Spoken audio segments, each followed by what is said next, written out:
In order for students to have a successful digital storytelling experience, some organization needs to be done. And that's where the storyboard comes in. And what you see before you is the storyboard. Now this is one that I created. It's very basic, and you may certainly download it. It's on the bottom of the web page and distribute it as much as you would like. However, like I said, it's very basic, and it might be okay for older students who might understand it. Younger students might need a little bit of a different storyboard.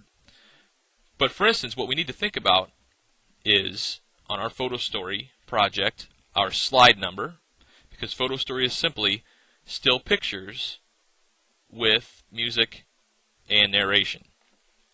Then we have a picture description. We have not yet chosen the pictures that we want to show on our digital storytelling or digital photo story project, which means we need to think, okay, what kind of pictures do I need to find? Then we have words on the screen. This will become more clear when you see about PhotoStory3, but it's like putting a title on the slide itself. And then finally, there is narration. What are they going to say? What are students going to say? And they can write that right here. Now, I'm going to do this digitally on the computer. It might be easier just to print these off and have students write them out, but that is certainly up to you.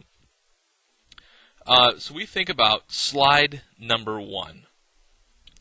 Now for the pictures, some people would say you should think about what the pictures should be before you even start. However, I take an opposite approach where I like the focus to be on the writing, have a good story, and then worry about the pictures. The pictures will come, but make sure that it's a good story first before you worry about any of the other part. That's my philosophy. So now, I'm going to look at our story, and I'm going to see that my title is The Ocean by Brent Falke. So it makes sense to me that for my picture, I'm going to look for the ocean, because this is my title slide. Words on the screen, I'm going to have, just like a book, like a title, The Ocean by Brent Falke. And then for narration, the exact same thing. I'm just going to read it just like I would a kid's book again. The Ocean by Brent Falke. Alright, so there's slide number 1. I know that it's slide number 1. I know that I'm going to look for a picture of the ocean, and then I'm going to look for, to put words on the screen, The Ocean by Brent Falke, and I know what I'm going to say. So let's go on to slide number 2. And now I'm going to go to my story, and I see that my first paragraph says, "Have you ever seen the ocean? My family once traveled to Mississippi where we spent a very fun day at the beach." And I think I want a picture of the beach. Okay, so I go back. Picture description. The beach. Words on the screen. I don't feel I would need any words on the screen now. And then narration. And I'm just going to copy and paste this first paragraph. And put it underneath narration. And again, you can have students just write this out. It might be a little easier for them. And now slide number 3. I had never touched the ocean before, so I was very excited to go. When I first viewed it, I could not believe how bright blue and big it was. The waves leaped as tall as me. I could not wait to leap into the water, but before I made it into the ocean, I spotted all sorts of shells. My sister and I decided to have a contest to determine who could find the most shells. She won. And this is one where I think you might mention to students, maybe you want to break up the larger paragraphs, which is what I'm going to do. I'm going to first take the first 3 sentences and make that slide number 3. So I'll go back to my storyboard in a second. And it says, "I had never touched the ocean before, so I was very excited to go. When I first viewed it, I could not believe how bright blue and big it was. The waves leaped as tall as me. So I'm going to copy that. And I think I want to find pictures of waves. Let me not forget to put what slide that is.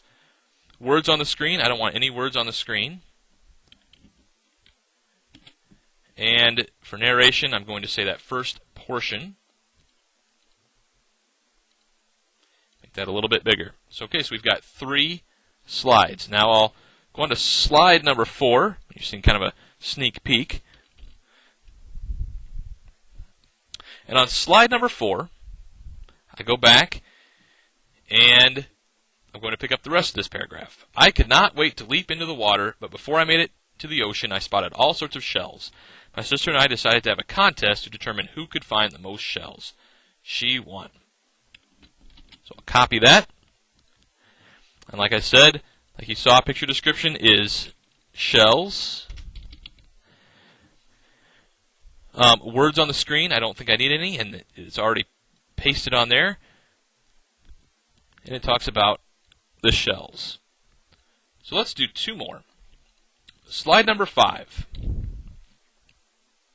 And I go back to my story. The water felt so warm and I was being tossed by the waves. I watched very large ships move silently across the water. It amazed me that those big ships can float. And I think I want only that first part of the paragraph. Again, it's good to split up the paragraphs.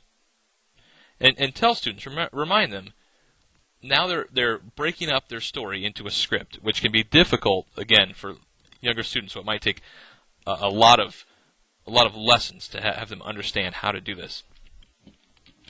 So I'll copy that. And my picture description, big ships or big ship.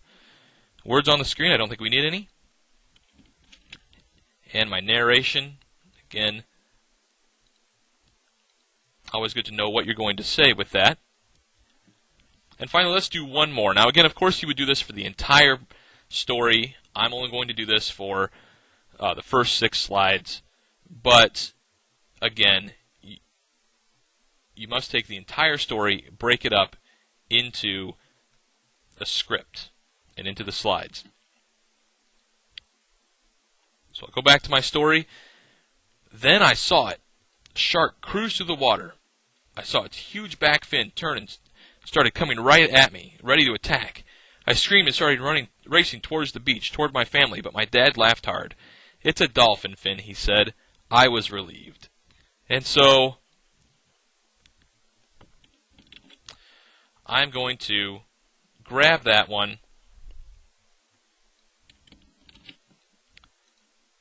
My picture description, even though it turns out to be dolphins, it's a little more exciting to have sharks. No words on the screen. I would only say words on the screen for credits and titles. And then finally narration, again, exactly what we would read.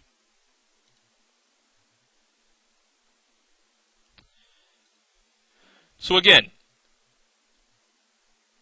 the storyboard should be done for the entire story that has been written. So we did about half. And that way it will organize the students' thoughts, and when they reach the time to create their digital story in PhotoStory3, it will be a nice, easy transition.